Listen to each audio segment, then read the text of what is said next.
Heart of Mary. I pray you are all doing well. Hey, so this past year when my husband retired, he had this great trip in mind that he wanted to do first thing foremost. And he set me up in a really fun way. I got in, we had a rented van and our dog was in the back, and he gave me a hangman, that old game that we used to play when we were little kids. And I had to figure out as we were heading down the road what it is and where it was that we were headed. And I knew obviously it was a road trip. I kind of thought maybe we were going to visit my family in the Midwest. But I quickly found out that we were actually going on pilgrimage to the California missions. When I was young, the fourth grade students would do a project on the California missions. And I'm not sure if they still do it, but it was a lot of fun because we would go and visit the mission that was closest to us. And we would learn all about the Indians and how the Franciscans had come and they worked with the Indians in teaching them so many great things that could help better their lives. And that's all I remember of that. So this pilgrimage was a totally different experience. We started out in San Diego and we headed up to San Francisco area. Actually, it ended in Sonoma. But it was such a beautiful thing to be able to experience because each mission has their own little stories and their own set of treasures, and it's really a gift to just have watched it all unfold. Pilgrimage experience for us meant so much because we're both devout Catholic, and as we saw each beautiful treasure, these preserved places unfold, we walked away always feeling touched by one thing or another. What we learned about the whole mission plan was that the King of Spain actually funded it, and the Franciscans came over to bring the gospel of Jesus to the Indians, and then of course teach them things that would make their life a lot easier. And there was not a real easy way of coming into the coast. The ships just couldn't make their way in. So Mexico actually gave the Franciscans and the Spanish soldiers safe passage into California. And that's where the whole plan began. Each mission has 4 flags in front of it. One that is for Spain, one that's for Mexico, the California flag, and then I believe the patron flag there as well. So as you're driving up, that's what's welcoming you, and it's really beautiful. Each mission drew me in to the back of the altar, and I believe it's called a reredo, but they are the altar that is just covered in this carved wood, and some of them were colorful, but some of them were like a dark brown.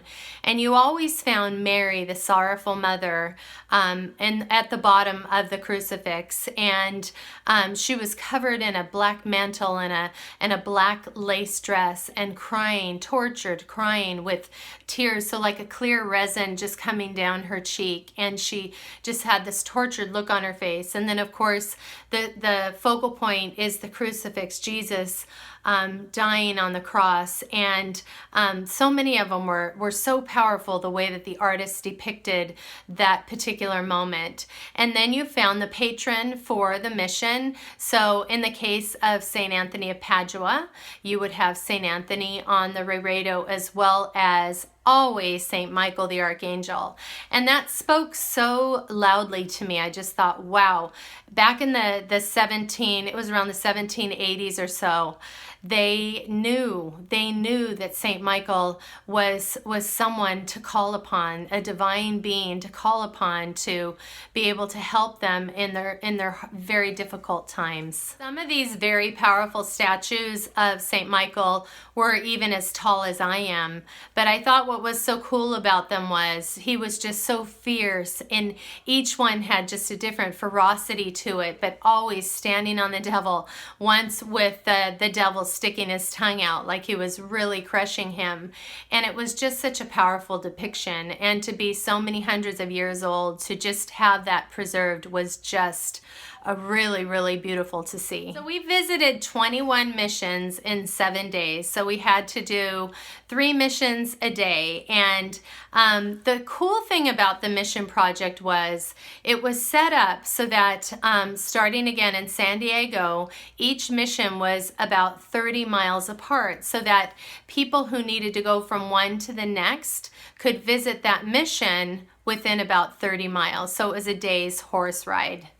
Sad thing about the California missions was that they were all built originally on very unsturdy, not just unsturdy ground, but they were also built with unsturdy textiles, things that they used to create the bricks, and I believe it was straw and other type of clay. And so when earthquakes hit California, they crumbled.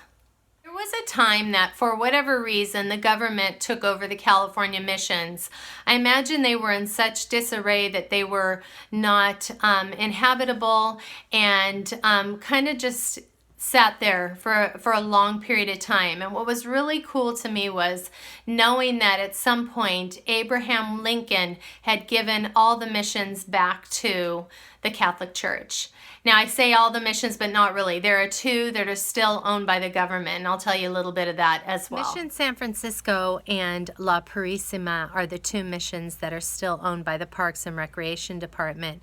And I particularly love La Purísima because it's so rural, and it reminds me so much of how it actually would have looked back in the day a couple hundred years ago.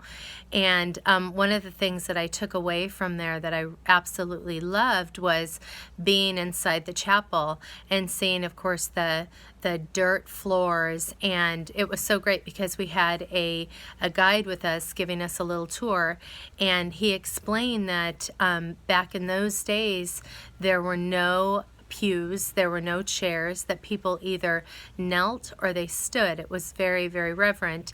And then when the parishes came about in the years to follow is when they brought in the pews for the family. So I thought that was a really great tidbit of information as well. Last mission that we went to was the 21st mission, and that is in Sonoma. And it was beautiful because it was very celebratory for us, having achieved this beautiful pilgrimage goal. And my husband was able to ring this great bell that they have for those who complete all of the 21 California missions. I can't think of a better way to have celebrated 30 years of hard work in retirement, to be able to just take off like that, and then too to be amongst something that we've driven by how many hundreds of times and never really gave it a second thought, but to be able to go on this particular planned out trip that just unfolded in such beautiful ways, whether we attended Holy Mass there or maybe went to confession, or got to be able to be amongst the people who are a part of that particular mission parish. It was all pure gift. So I encourage you all, if you're ever in the beautiful state of California, to take time to at least see 1 or 2 California missions, but maybe get out there and see the beauty of all 21. You will not be disappointed. Have a good day. Bye, everyone.